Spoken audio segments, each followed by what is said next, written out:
Was not sure. Now we can hear you.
Hello.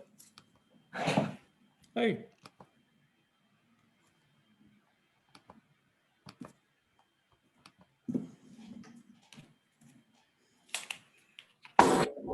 Hello, everyone. Oh, it was very loud. Sorry. I think it's. It was very loud. Is it fine now? It's okay, but was unexpected and loud. So it was. The microphone was at the highest point. That's why. So I have a question mainly for the diploma in ICTP course students. It's all till now clear for you?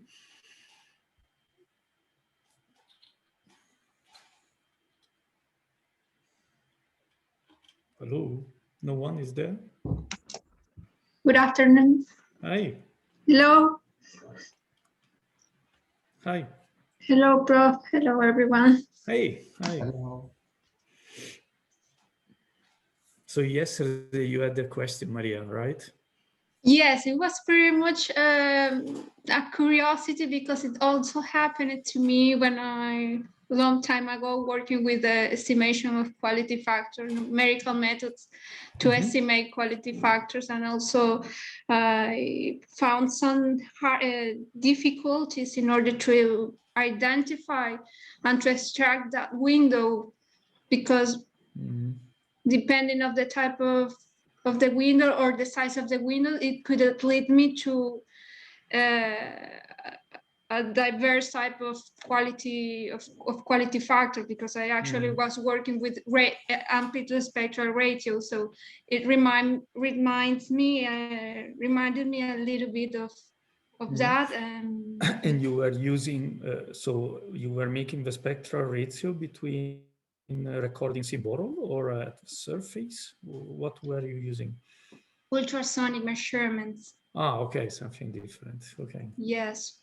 But the problem is similar. You are changing the frequency range where you are working, but probably then you face the same problem. Yes. So what I found somewhere in the net is that time frequency variant frequency analysis provides even a good localization to better extract those type of windows. So I was wondering if you if you also could take, for instance, in consideration that type of time frequency variance window, for instance. I saw that the Stockwell transform is right now, there is some people that is using that type of transform. We used a lot in the past, especially when we assume that the behavior of a material, so in this case of soil, can be, or of buildings, for example, can be non-linear. So in this case, we were using, for example, the S transform, and we were looking at the variation of estimation that we had, for example, of velocity or a Q over short time windows on the S transform, something similar to what you were saying. So, and this was making a sort of assumption that locally the behavior, let's say within this window, it's linear, let's say, it's sort of equivalent linear, but then this can change in the following windows of signal.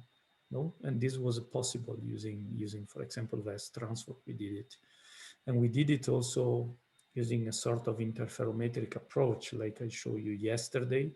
So we were extracting the green function, like I was showing yesterday from the convolution, at every single instant, let's say, or sampling of time of S transform. That, of course, it's an average for different frequency over different windows of time. You know, the separation of S transform depends on the resolution in the time axis depends on the frequency. No? So, and that was the approach that we used, and especially we use it for a building in Mexico that was damaged during an earthquake. So we wanted to see during the large shaking how the behavior of a building, so in terms of velocity, for example, of propagation of waves inside, or of a quality factor, was changing over time. So this is, of course, a possibility that you can do. But there are also, in this case, some limitation, but it's an approach that can be, in some cases, used. That's very interesting. Yeah, no, it's a good point. Maybe I can show you something when we will discuss a little bit more about the building's behavior and the instruments within buildings and structure. Maybe I can show you also some examples of this analysis that was carried out in the time frequency domain and not only in the frequency domain. That would be nice. I think it's something similar to what you were mentioning in your question. Okay, yes, absolutely. I would like to see that, yes. Is there any other question about yesterday? Again, especially from the diploma student, because it's your course in principle, mainly. So the others are following, but it's mainly your course. So if you have questions and so on, please do not hesitate to ask. Too shy. Hello, Jacobo. Hi. Ciao, Jacopo. Welcome. Thank you, Professor. Please, I wanted to ask about the slide. The slide. You told us to get back to us.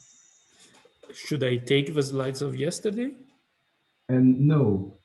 You told us you create some portal for us to get. Can you hear me? Not very well. Yeah, hi, hello? Professor.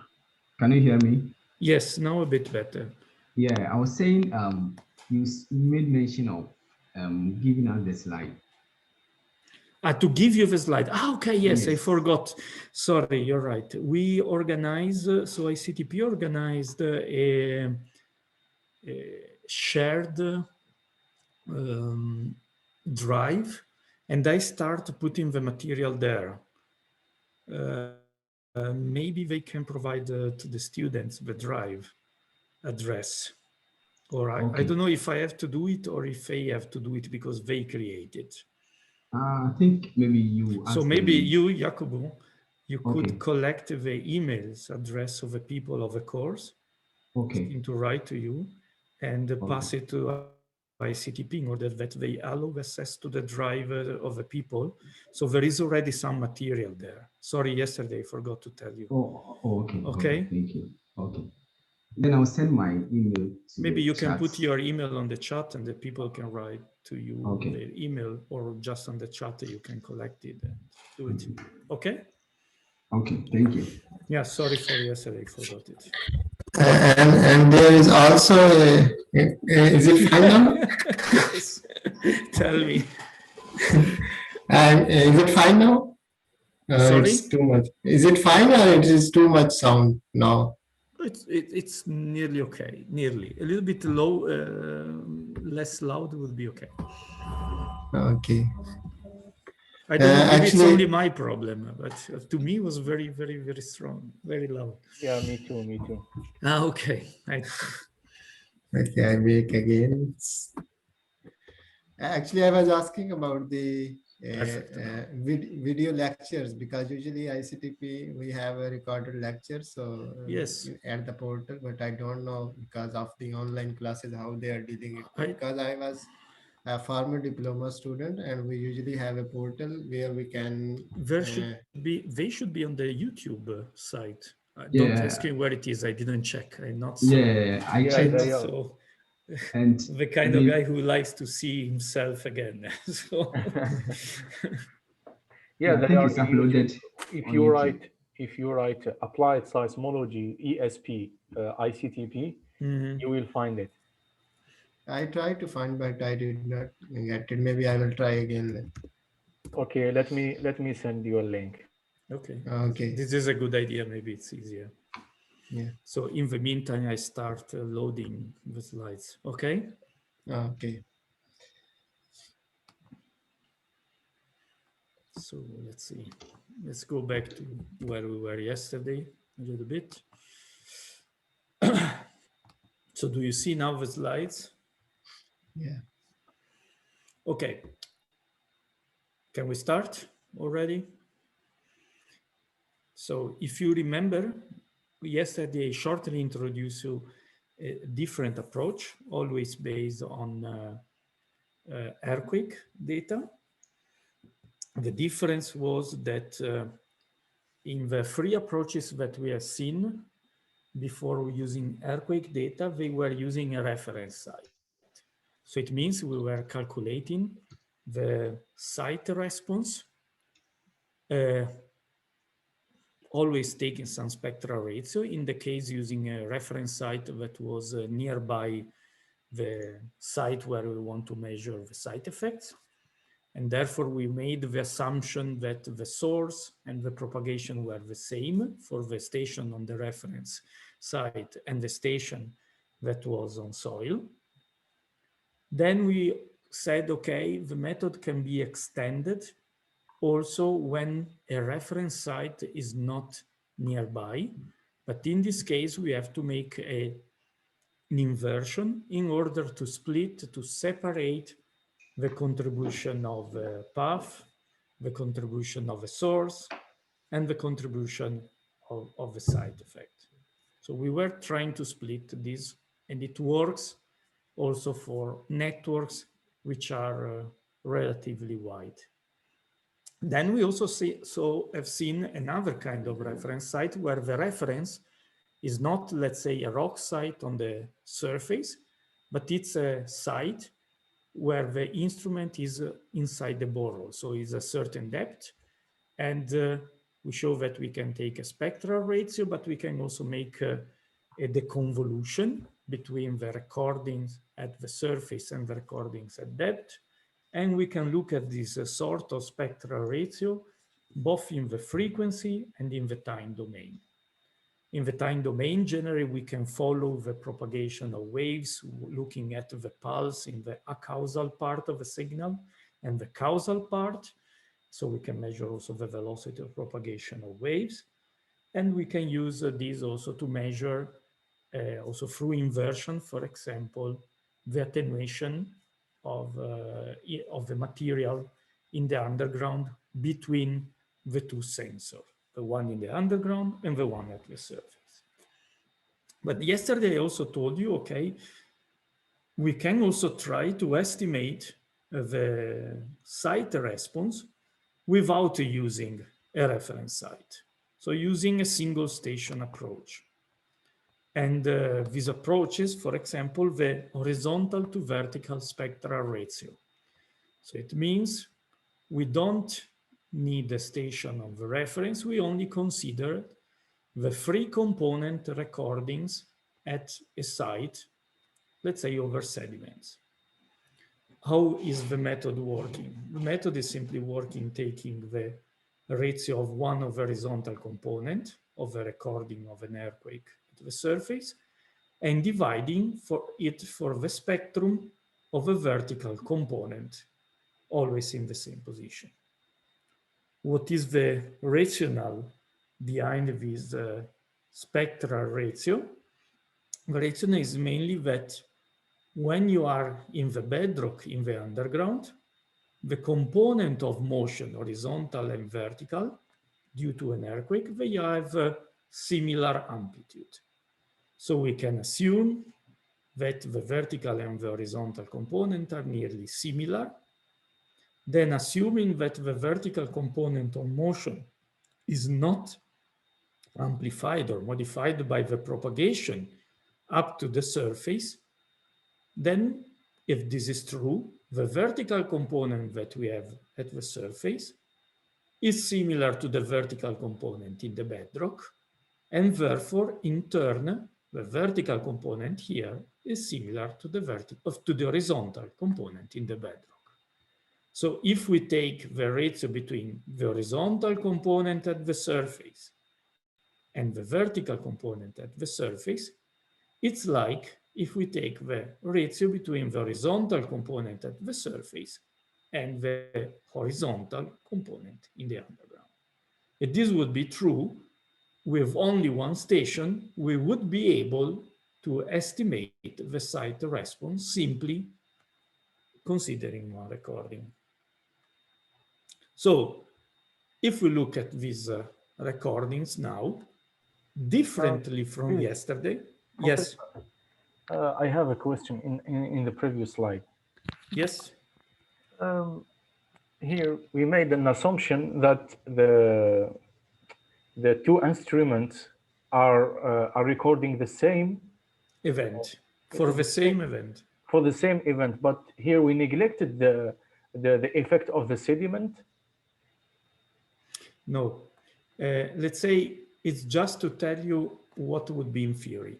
No, now we have just shaking coming. Yes.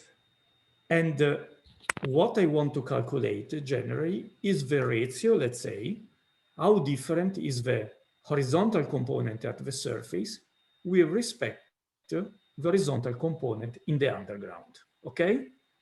This would tell me how much this component is changing when I go from here to the surface, okay? I just take the ratio. Okay. Okay? But I don't have this station. Yes. I only have this one, okay?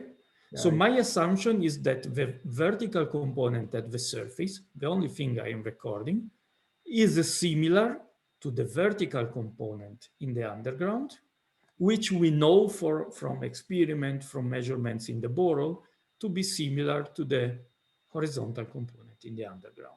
So when I take the ratio of horizontal divided the vertical, it's like, I assume, the ratio between the horizontal and the theoretical horizontal that I would measure, I would record in the underground if I would have a station that I don't have, okay?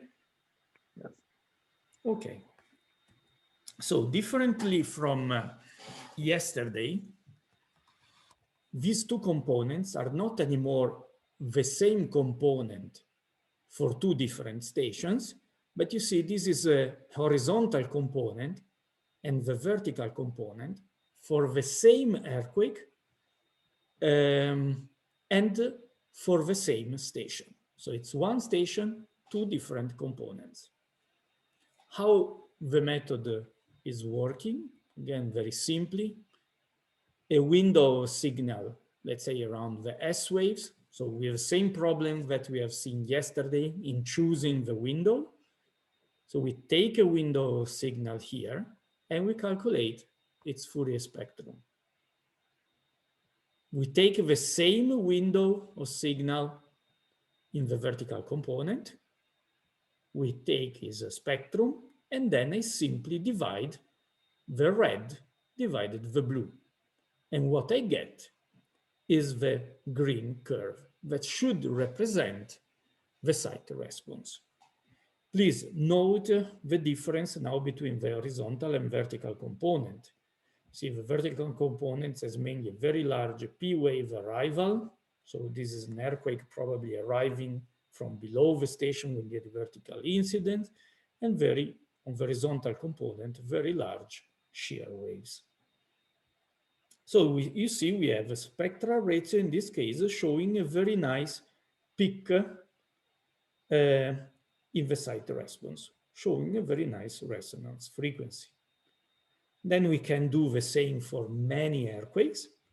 We average this and we get so an average value, which is a little bit smoother, of course, that are for the two components, the red and the green curve. The gray bands are nothing else but, let's say, the standard deviation of this averaging procedure for many earthquakes. Okay, and you see already here a very nice peak that could represent the resonance frequency of the site. Please consider that this station is one of the stations that we show in the Gubbio Basin. So if you remember where he had this very large amplification inside the valley. So let's again make a small test like yesterday. I will change slowly.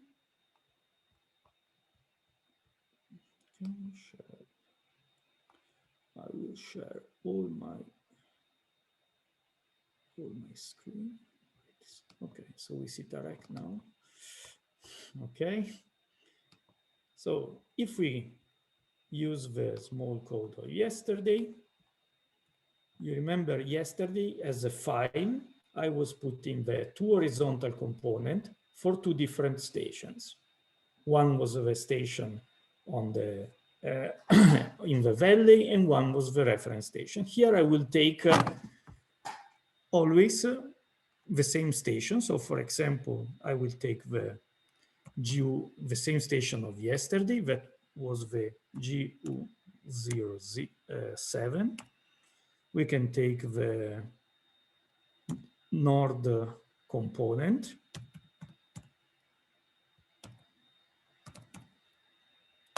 And now, instead of using the reference station GU00, I will take again the 07, but the vertical component as a reference, let's say. Okay, I can use a smoothing like 20, that's fine. And these are my two recordings. Can you see them? Do you see them? Yes. Okay, because I have many windows, I'm not sure. So if you don't see something, tell me, okay? So like yesterday, what we can do? We can select a window or signal, let's say from a little bit before the S wave arrival until a little bit in the coda.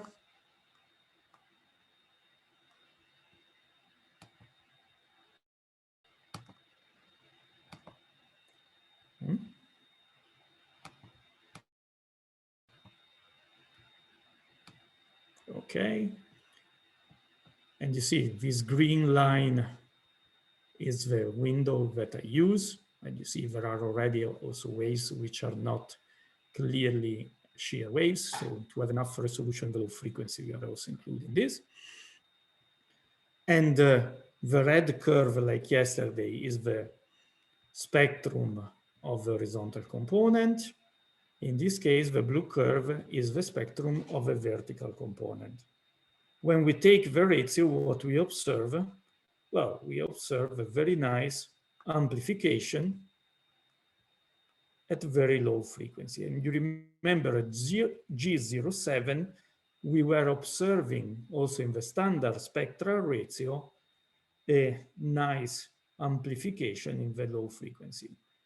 But we will come back to this point. From the standard spectral ratio, we were observing also very large amplification at higher frequency that here we don't observe. So you see the procedure is very simple. We can maybe repeat it.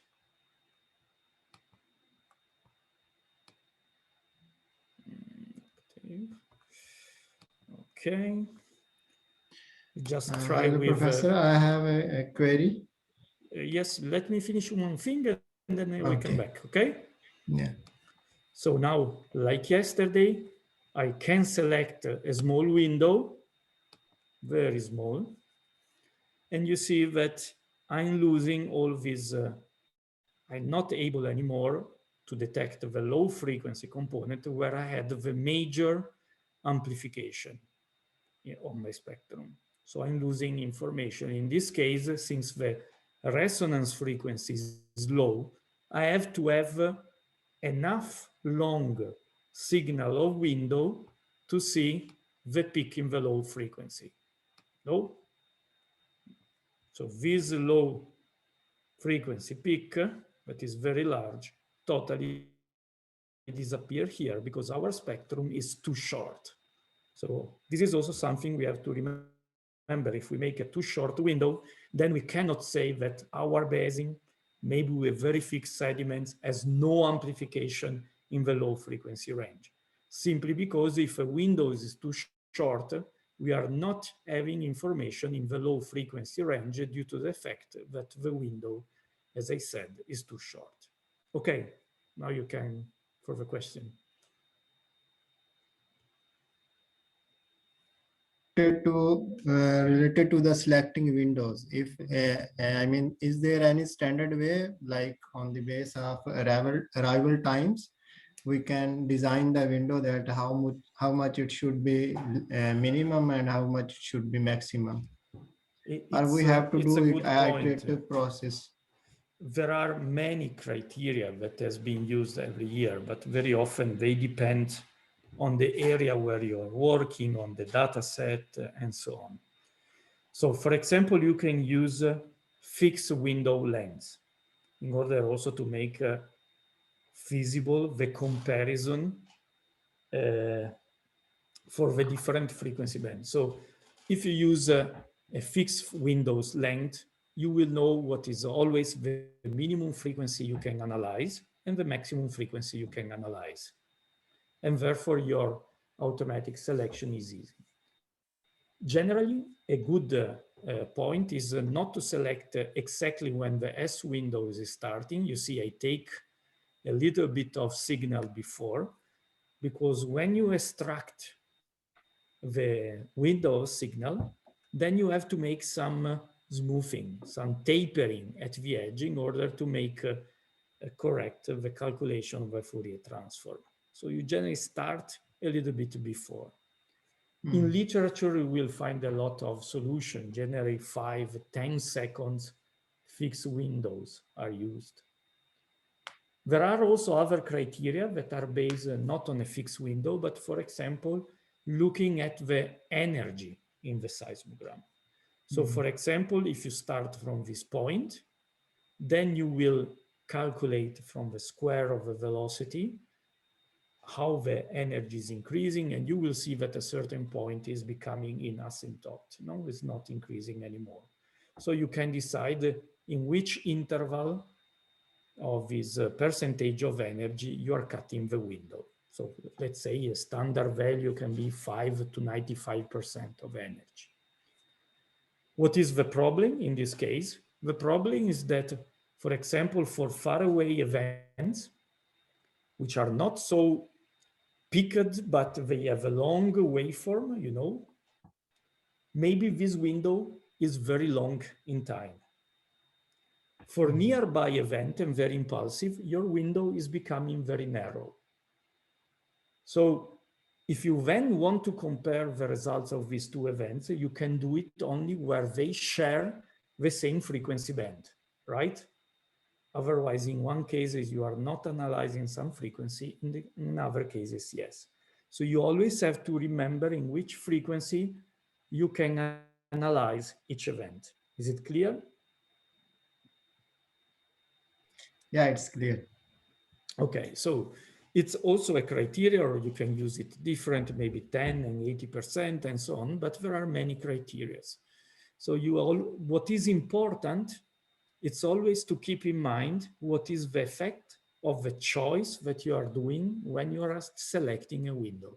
You are automatically defining a bandwidth of signal that you can analyze or you can't analyze, okay? Yeah. It's important that you keep it in mind. You don't lose this information, especially when you automatize everything. The comparison can be done only in the same frequency band where you can do comparison, okay? Please don't forget this point. Yeah. Good. So it's clear this on the analysis? Should be.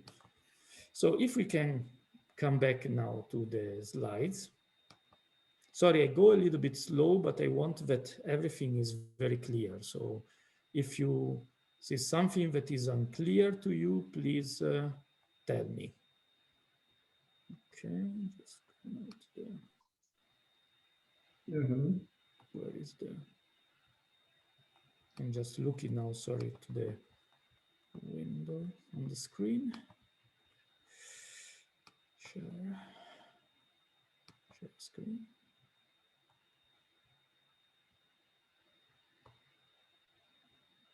Okay, now it should arrive. Do you see the slide again?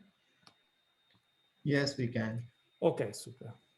So now we go to some examples. So coming always to this point of the frequency band.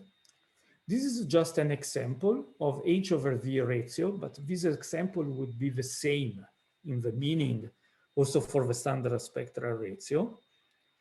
These are H/V ratio calculated as stations that we installed many years ago in the Bonn, in Germany area. This is a valley where you have by some sides rock and within you have sediments.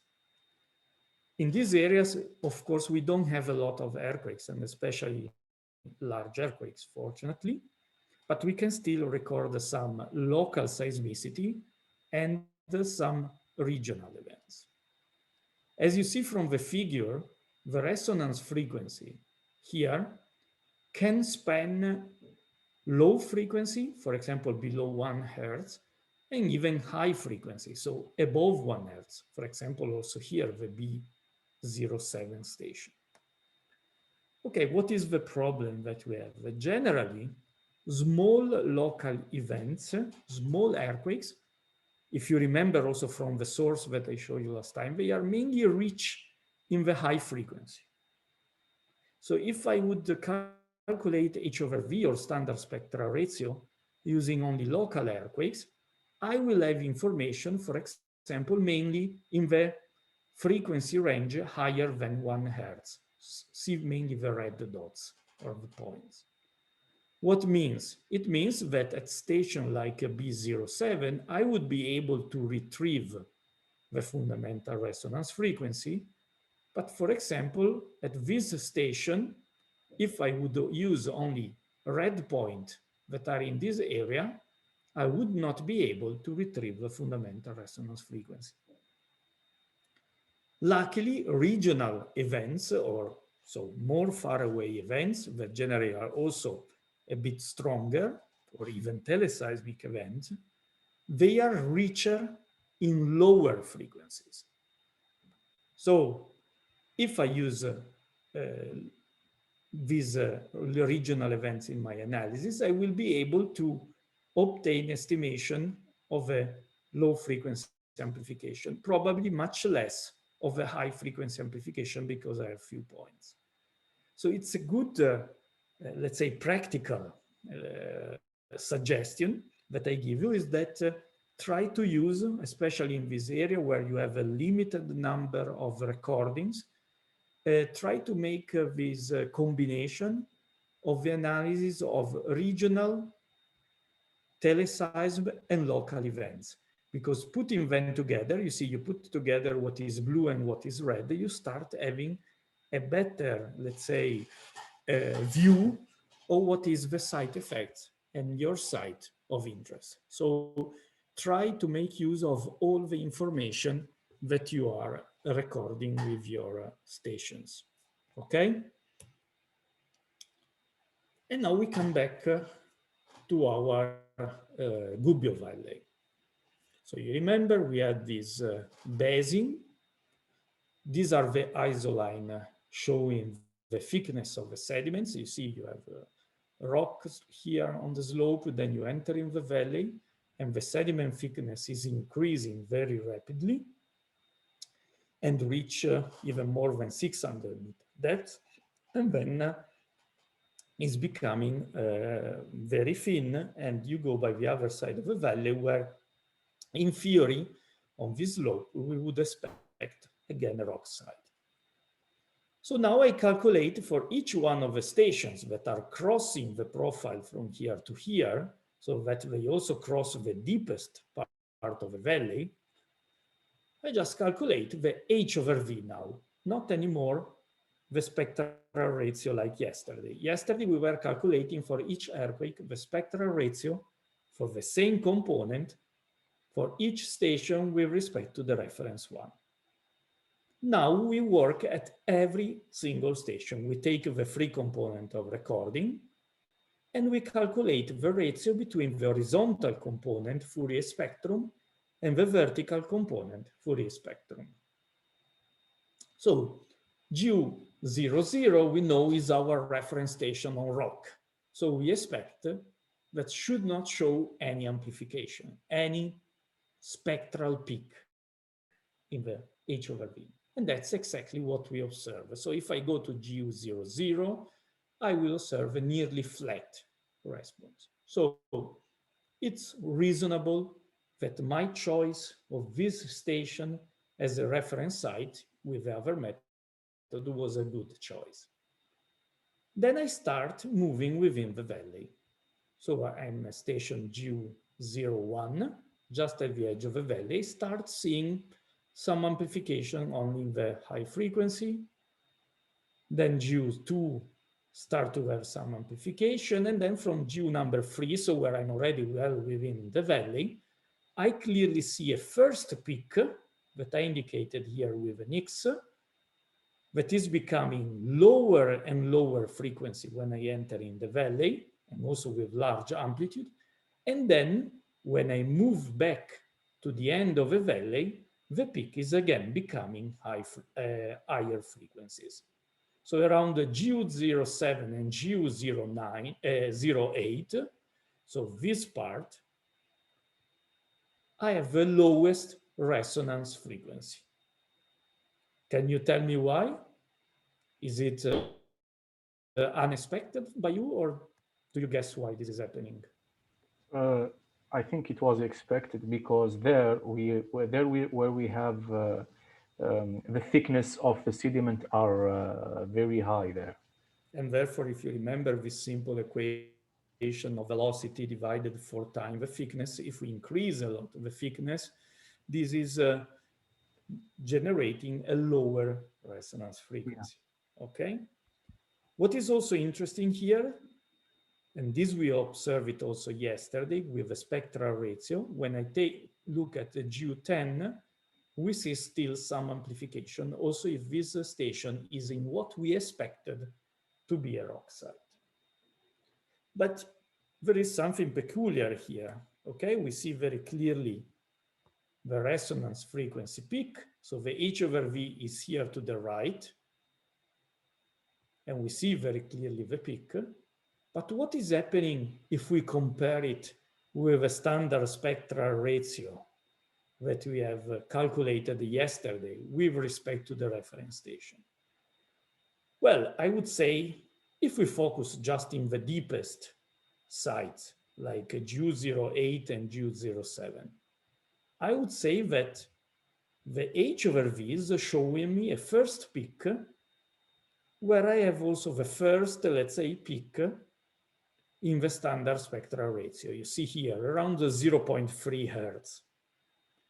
But what is happening later is that while the standard spectral ratio is still showing a very large amplification, you see in all the frequency band, nearly up to 10 Hertz, the H over V is not showing nearly any amplification or very moderate. So the H over V is only showing the resonance frequency here of the fundamental resonance frequency, but is losing completely all the amplification at higher frequency. And this can become more clear if we look at an example of the stations that I showed you yesterday in Turkey.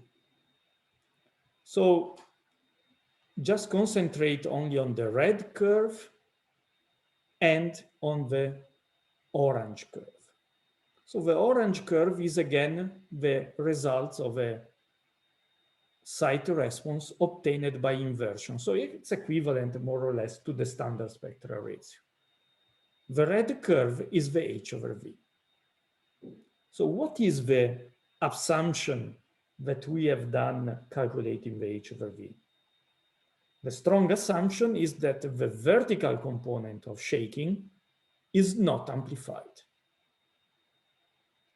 But the vertical component of shaking, if you remember from the convolution from the Borel, yesterday I told you, you will get information on the P wave behavior independent on the windows of signal that you are selecting, but you will have information on the P if you analyze mainly the vertical component of shaking.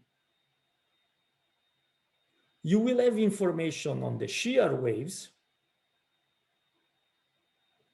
Doesn't matter which window of signal you are selecting on the seismogram, but you have to consider the horizontal component of shaking. So if you consider this, it means that when we look at the vertical component, we mainly look at the behavior of the P waves. So now the assumption that we are making is that the P waves, even if they enter in a medium, also with an impedance contrast, like we have seen in the first lectures, are not amplified. Why this should happen? P waves are also amplified, like S waves. What is different?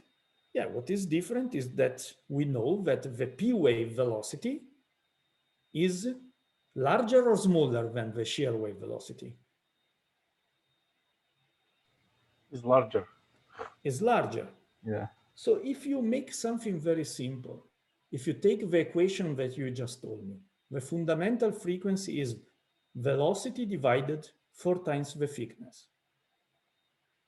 Now, if the P waves velocity are larger, also the frequency will be larger, right? Of resonance for the P waves. Yes. Of course, the thickness is not changing. So that's the reason. So what means this? It means that when I calculate the H over V, I'm nearly calculating the ratio between the site response of the S waves and the site response of the P waves. So it means that I will have no effect at the resonance frequency of shear waves because this is lower than the P waves. But at frequency higher, the amplification of the P waves will modify the H over V ratio and will make it smaller. And you see it here. So this is, we said, the shear wave amplification, and the red is the H over V. But if I calculate the amplification of the P waves, you get this blue curve. You see, also P waves are amplified. At this site, they are amplified at a frequency which is nearly a factor 2 larger than the frequency of the shear waves. And this is consistent with the ratio between the velocity between shear waves and P waves. So if I then divide the orange curve, so the site response for the horizontal component, for the site response for the vertical component, I obtain the red curve, which is very similar to the H over V that I get directly working on the spectra of the recording. So the H over V then is able to show the first peak, but then in some way cancel, diminish the amplification of the shear waves at higher frequency due to the amplification of a vertical component. Okay? So we observe this regularly in many, many cases, also in many other examples. So what we can say that the H over V of the earthquake does not represent the seismic transfer function of a site. It is not.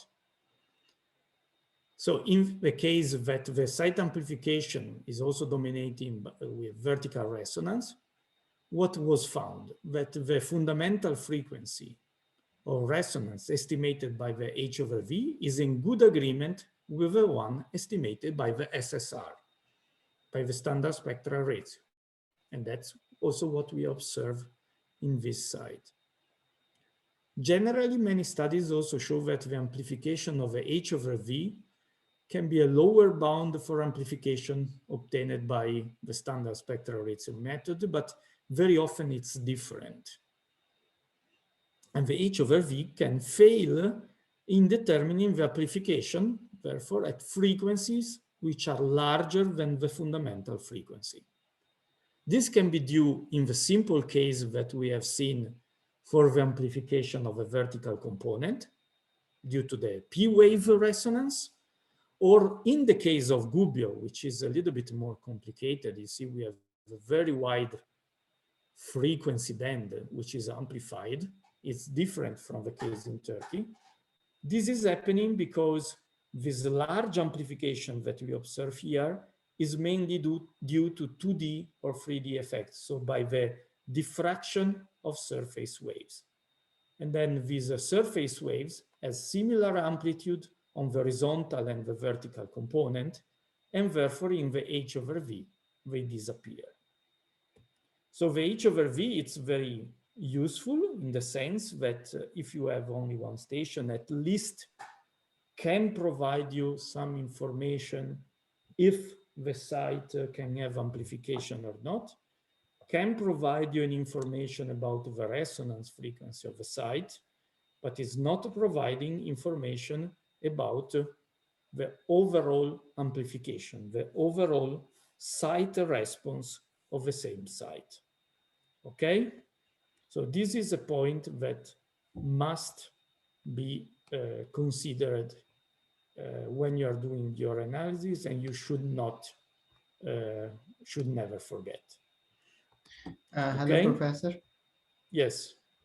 Should this phenomenon be observed on all the stations of the site, or it could be like 2 or 3 stations that are near the, edge of the valley, or it should be on all the stations that we have in that site? Yes, that's what we observed in these previous slides. No, if you remember, this effect was not only seen in Gubbio, for example, where we have a nearby station, you can clearly see the same effect on nearby stations. So it's not by chance that you observe it.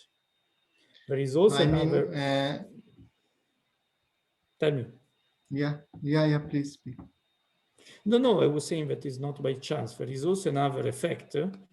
Okay, now I close it.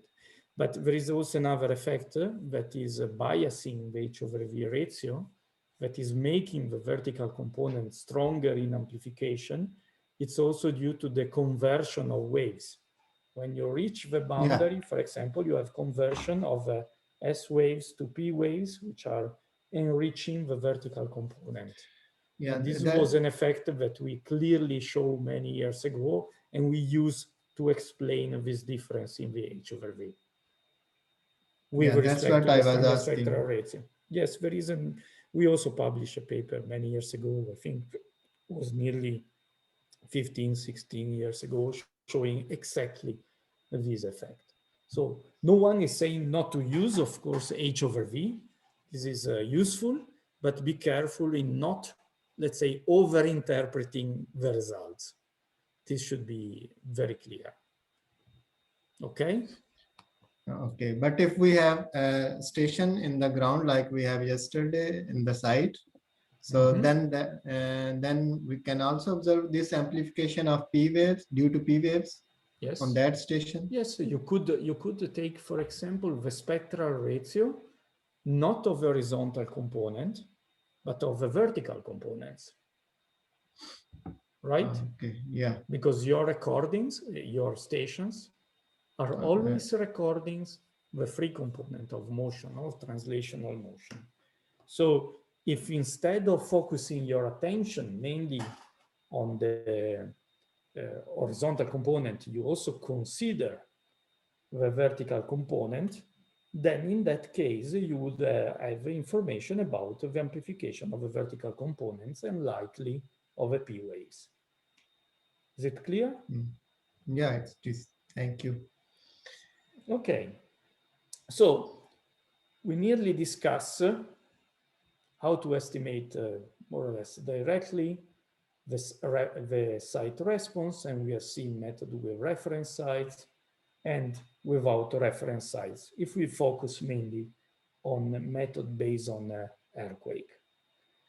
In the last decades now, before I was saying in the last few years, but now are really decades, the use of seismic noise, or what is also called ambient vibration, became more and more popular. This was also used already well in the past, but then to limitation in the devices were not making the analysis of noise maybe so easy. But then when technology developed, made easier to detect a small vibration like the one of seismic noise, and the instruments could be moved on the ground more easily because they become lighter, smaller, more compact, then the analysis of seismic noise became more and more popular. And there are also in this case methods which are based or either analyzing simply the spectra, which are very rarely used nowadays, or looking at the spectral ratio, like it has been done for earthquake. Or there is the most popular method, which is based on ambient vibration, on seismic noise, which is the horizontal to vertical spectral ratio that we have seen before for earthquake, here applied to seismic noise. It's also what is called very often the Nakamura method. So probably you have heard about it. So first, what we mean when I'm talking about seismic noise. Okay, if you deploy an instrument on the ground, the instrument is, if it's very sensitive, it's not only recording an earthquake if it happened, but can also record a very small vibration of the ground. Really small vibration, and this vibration can be generated by anthropogenic source. That can be people moving, cars, whatever human activity. And this is generally, very roughly speaking, affecting mainly the high frequency part. Let's say many frequencies larger than 1 Hertz. And then you have also small vibrations that are generated by natural sources. For example, tides, the interference of waves in the ocean, the effect of water on the and pressure on the bottom of the ocean. This is generating perturbation, waves with generally low frequency, so smaller than 1 Hertz, that can propagate also at very large distance and can be very well recorded by very sensitive instruments. So all these wave field that you see here generated by different sources can be recorded at a certain station. And of course, these waves are propagating through the medium, and therefore they can have some, can I say, they can keep some fingerprints of a characteristic of a medium. And these are the fingerprints that we would like to extract in order to have information about the underground. So I repeat again, so seismic noise is all the signal mainly recorded by instruments when they are working. And in general, it's what, as seismologists, we were trying to remove, no? Because we didn't want to have noise. If our signal of an earthquake was small, we wanted to see it removing the noise. And in the high frequency range, it is mainly related to human activity. In the low frequency range, so let's say lower than 1-2 hertz, it is mainly dominated by waves generated by tides, water waves striking the coast, large scale meteorological, bad meteorological conditions. Okay, if we record some noise, so if we just deploy our instrument in the ground, we let it run, we are recording some of this noise. Then we take our signal and we can start calculating spectrum, and we can calculate this spectra for many different period of time, even months or 1 year. So generally, what we observe is that the spectrum of noise, here it's reported in seconds.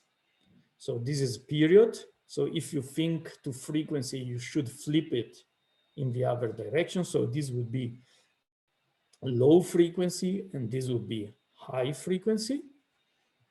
What you could observe is that, okay, noise can have some temporal variation.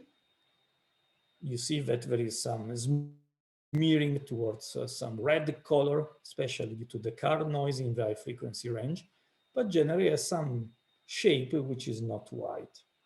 And for example, it's very clear a peak that is generally observed between 5 to 10 seconds in the low frequency range that is called the microseismic peak. So this is generated mainly by natural activities. Here in this figure, you see two black curves indicated with high noise model and low noise model. So these are two, let's say, boundaries that are designed after having considered the recordings of many seismological stations in the world. And this is just more or less the upper bound of noise that we expect in seismological stations. And this is the lower bound of noise, so the minimum noise that was generally observed or that we expect. So we see that generally we would expect our noise to lie, let's say, in between these two boundaries, but with a shape which is clearly designed and depending on the origin of the signal in each frequency band. Okay, this is just comparing some of the spectra for different signal and the band indicated by this low and this high noise model level. It's just indicative to tell you how things can, the spectra can be different. So if we look at the teleseismic recording, so you see this is a far away strong event with a lot of low frequency. As I told you before, if we look at its spectrum, you see immediately that it's much rich in the low frequency, where it can be larger than the noise. So it means we can record here. In the high frequency range, this, the spectrum can be smaller than the high noise model. So if I have a station that is very noisy, so that the noise could be represented by the black curve, I would record the signal only around this part. All the rest of the signal would be masked by the high noise at the station. If I would have a good station with a noise level that is indicated by the by the bottom curve here, then I would be able to record all the frequencies of the original signal. But you see, teleseisms are mainly providing information for the low frequency range. If I use a local earthquake, you see it immediately. This is much shorter, much higher frequencies are here. So you see short period with respect to this one. You see immediately that the green curve is higher in the high frequency, so short period, and is becoming smaller in the long period, so in the low frequency. That's why you see, if you combine the two recordings, like I told you for the analysis of the site response, you can always get a good information for the high and for the low frequency range. High frequency for the local events, low frequency for the teleseismic events. Okay, generally, this is just a quiet day of noise. You see a recording with some oscillation, some parts stationary, some also clear arrivals, but this is generally related to this blue curve. So we are dealing in this case with relatively and much smaller signal than with earthquake data. So I told you that in the low frequency, noise is mainly generated, for example, by perturbation induced in the ocean. So if you remember this peak between 5 to 10 seconds that we said is the microseismic noise, these are the spectra of the recordings at different stations in the United States. So the first station, POA, is a station in Hawaii, so in the middle of the ocean. Then this station, SAO, is a station inside the continent, and and then we have a station, ISCO, which is in Colorado. So what you can clearly observe is that the position of the peak is not changing, either if we are in the ocean or if we move more and more inside the continent. But what is changing is the amplitude.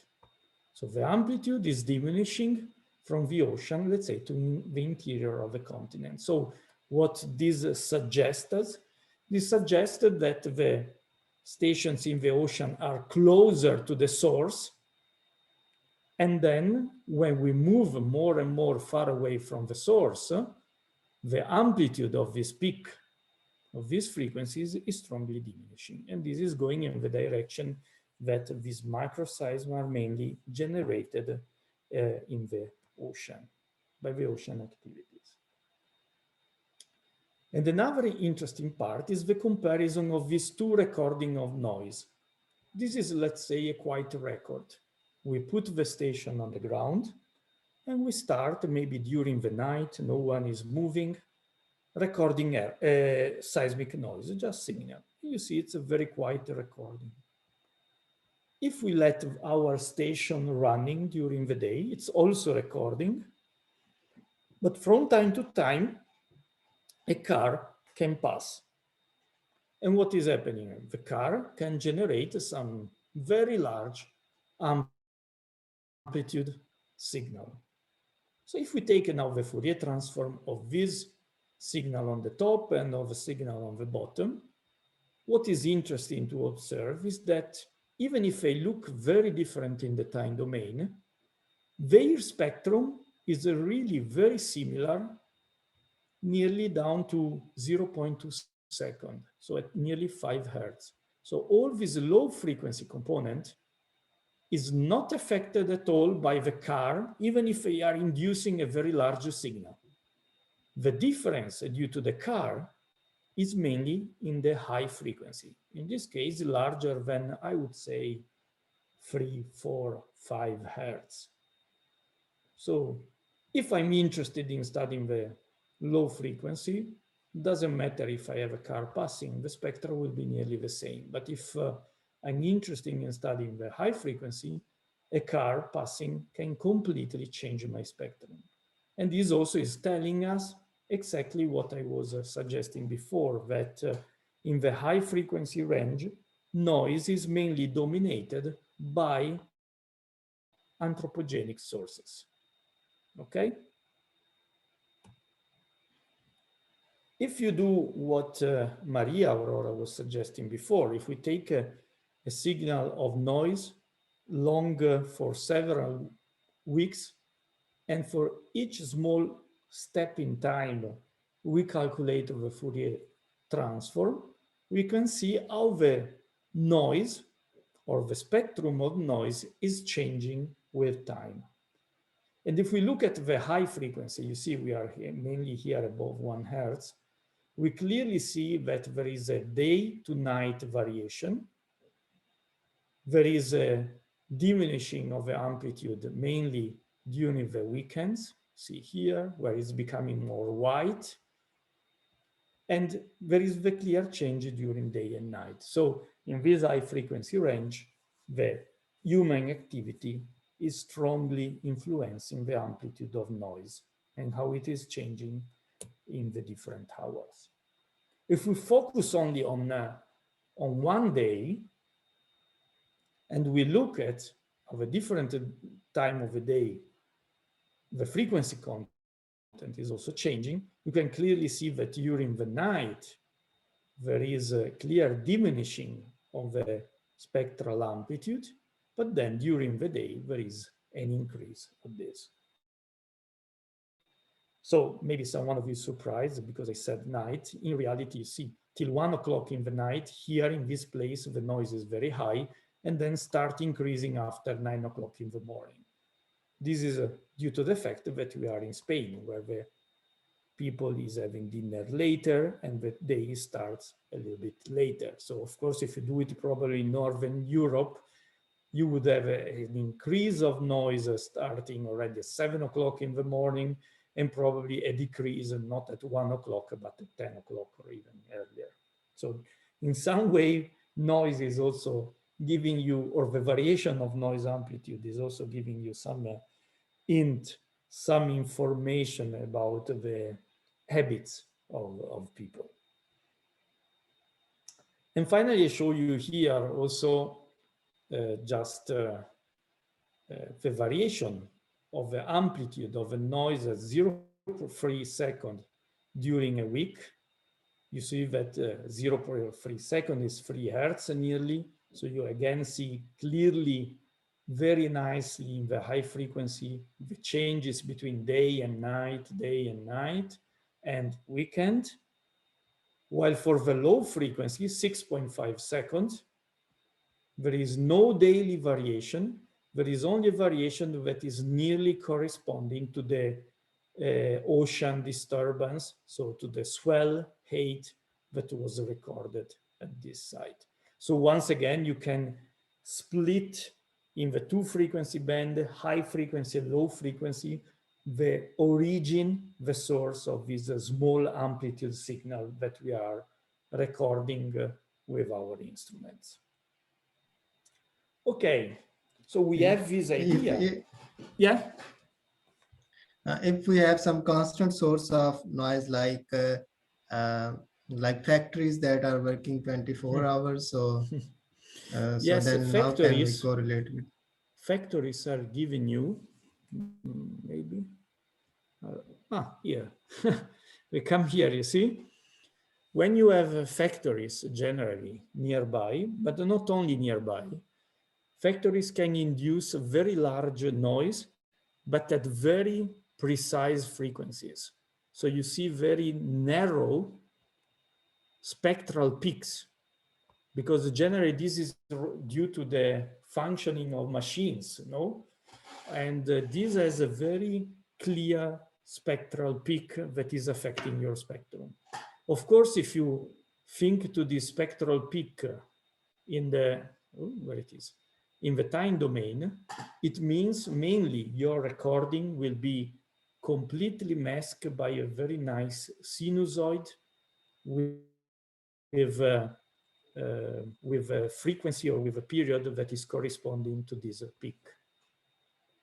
So this is something that very often you can record, and one has to be careful not to misinterpret this as a fundamental frequency, for example, of a site. This is simply noise, industrial noise that can affect the recording. And this is in Germany, I remember, was a 2.5 hertz peak. In Italy has a slightly different value, so can change a bit from different countries, but it's very clear very often. You can really see it in the recordings and on the free components. Okay? Okay. Okay, thank you. So you have to be pretty careful with analysis to avoid that these very narrow band signal are interpreted as a natural one, as due to the resonance, are simply industrial noise. Okay, so we know a little bit about the sources. Still, about the composition of noise, which kind of waves are composing it, there are many discussions, and this likely depends a lot on where you are. So what are the sources generating, more of a signal?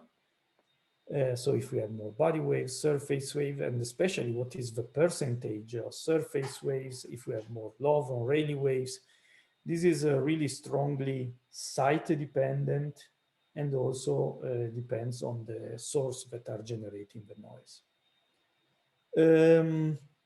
Also important is, anyway, since we have a source and we know that whatever source we have, body waves are attenuating faster than a surface wave, it's very likely that after a certain distance from the source, whatever source is, the wave field is mainly dominated by the surface waves. So noise will be mainly, but not only, dominated by surface waves that can be Rayleigh and log waves. But even if we have all these uncertainties, it is possible still to use, what is happening?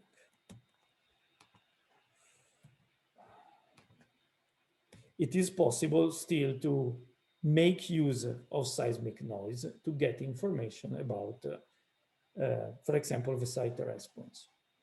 What are the methods that has been used mainly in the past? So I mentioned already the observation, the direct observation of the spectra, the spectral ratio with respect to a reference site, exactly what we were discussing for the earthquakes, the horizontal to vertical spectral ratio that was first introduced for seismic noise and then used also for earthquake. And then if we want to use more than one station, we can deploy an array of stations. And from this array, we can try to check how these waves coming from different directions with different power propagate through the different station of the array. And we can estimate then their velocity. Since mainly they are surface waves, they are mainly dispersive. So each frequency will have a different velocity of propagation. So we have a dispersion curve. And then using this dispersion curve, we can try to estimate what is the underground structure that is able to reproduce this dispersion curve, and mainly the underground structure in terms of shear waves. And once we know it, we know that we can make a numerical simulation and so on, and we can calculate the theoretical site response.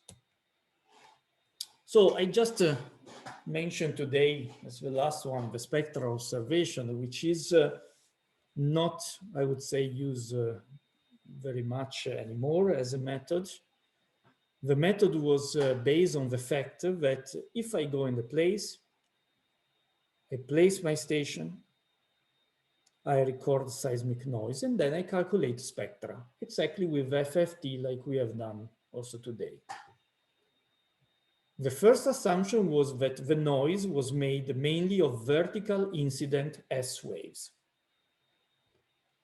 But 2 minutes ago, I told you, okay, since mainly noise is related to human activity, the major amount of sources generating noise, especially in the high frequency, will be at the surface, so the human activities. And these sources will generate waves that decay, are becoming smaller and smaller with distance. And the first one which are becoming smaller are the body waves.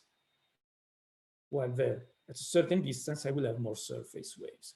So this is already a little bit a contradiction with this assumption.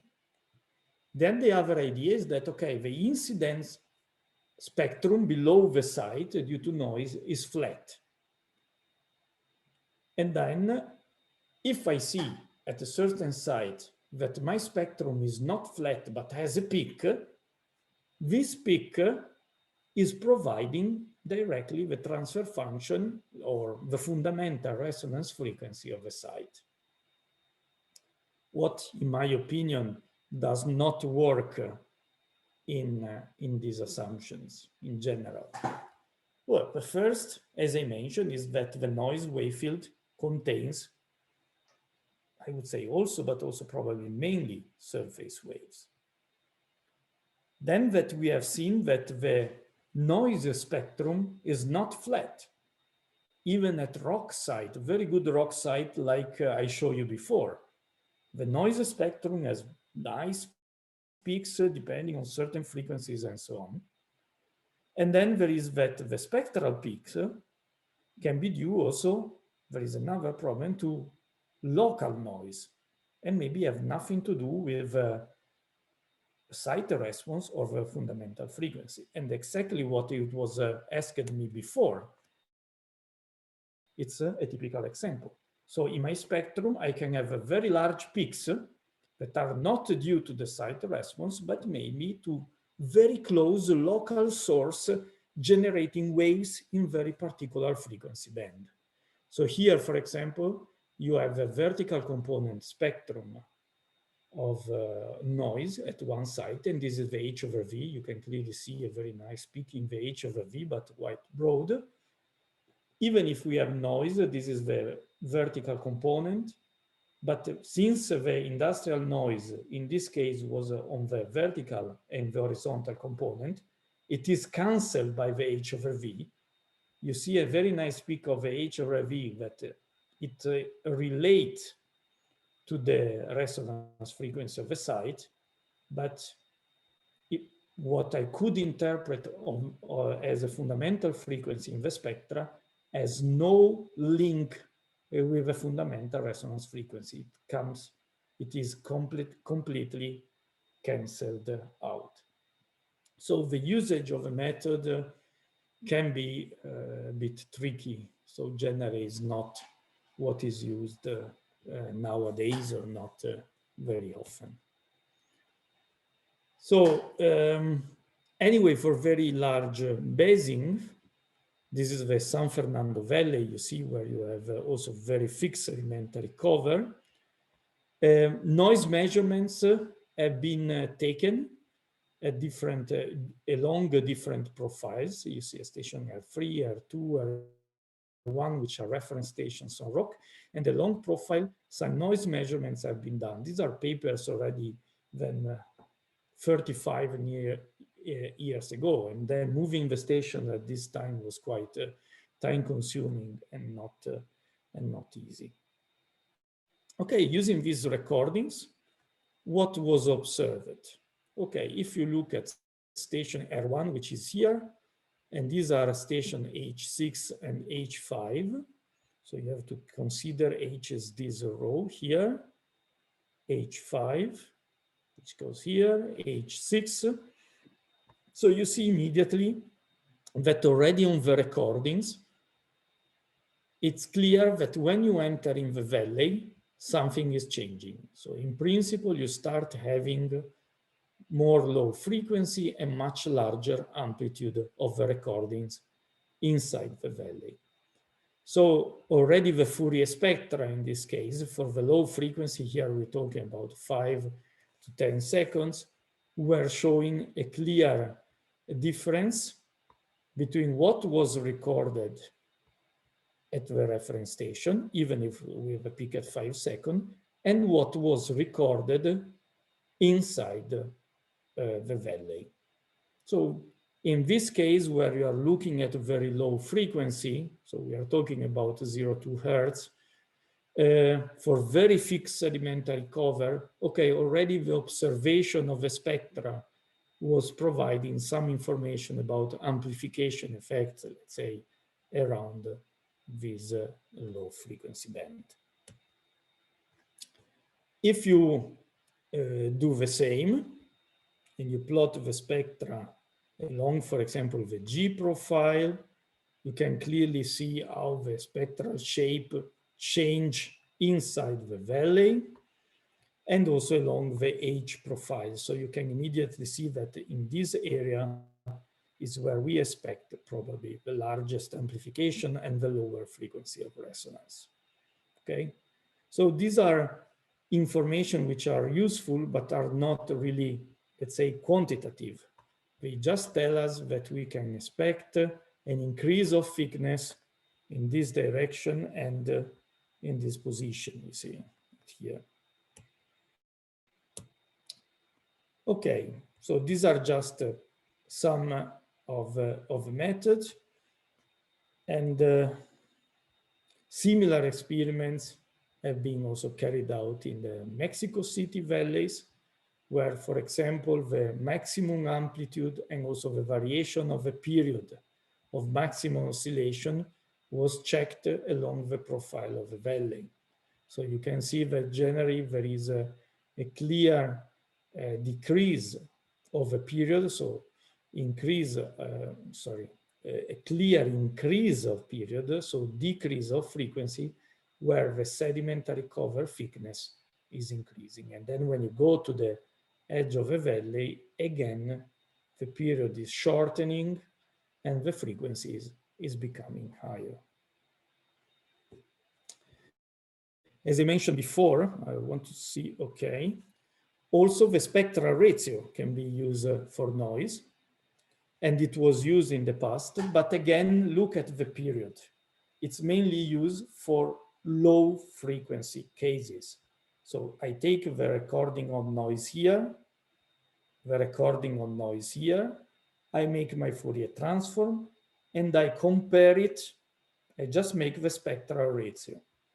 If I compare it to what I get from earthquake, I see that they fit relatively well in the long period, so for the low frequency, but they are quite different when I go to the high frequency. And you can imagine why this is happening, because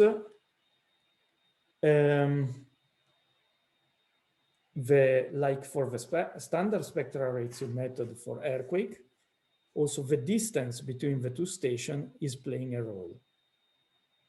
So what is really the point if I come back here? Just imagine that I take the spectral ratio in the high frequency range. I cannot assume that what I'm recording here in high frequency, larger than 1 Hertz, is the same as what I'm recording here at 20 kilometers far away. Why? Because the high frequency noise, we said, is mainly related to anthropic activities. So if I have cars, let's say here, they will generate a lot of noise that is not recorded at 20 kilometers and vice versa. So my spectral ratio is not based on the same signal. But if I go to low frequency, where the waves are generated very far away from my site, maybe in the ocean, then the assumption that what I'm recording here and what I'm recording here are coming from the same source, like from earthquake, in the case of earthquake standard spectral ratio. So for the low frequency, for very deep basing, this method can provide also reasonable results, but can fail if we move to the high frequency range. In general, then there are some problems with the method. Recently was used also in small, but small, generally narrow and very deep alpine valley. And this was very useful as a standard spectral ratio to identify the mode of oscillation of the whole valley. Okay? So for today, I would stop here, and then tomorrow we will start, next week, we will start with H over V, and we can use these minutes maybe just for if you have a few questions. Any question?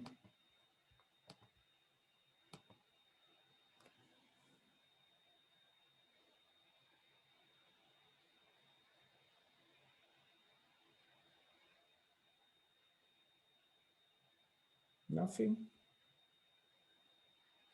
No surprise. It was all unclear or clear, or there are some points that you couldn't follow?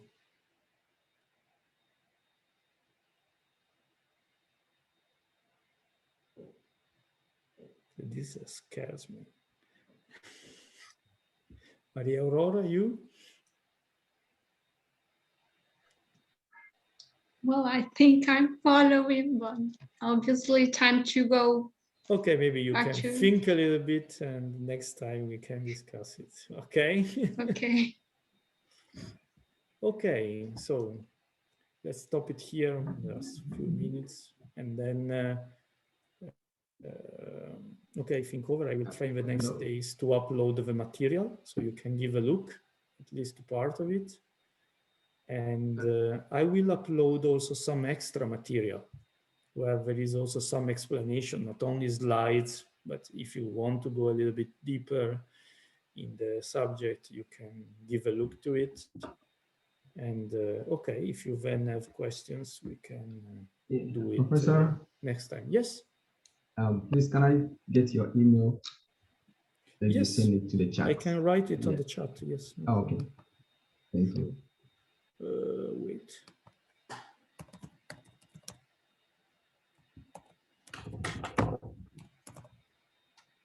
Et voilà. I hope I write it correctly. It's so small on my screen. Yeah. And I'm becoming older. And should be Parolai at, I don't know why I didn't type at, in ogs.it. Okay? I don't know why I didn't take away at. Okay? So, then see you next week. Bye-bye. Okay, bye. Okay, Bye. bye-bye. Bye.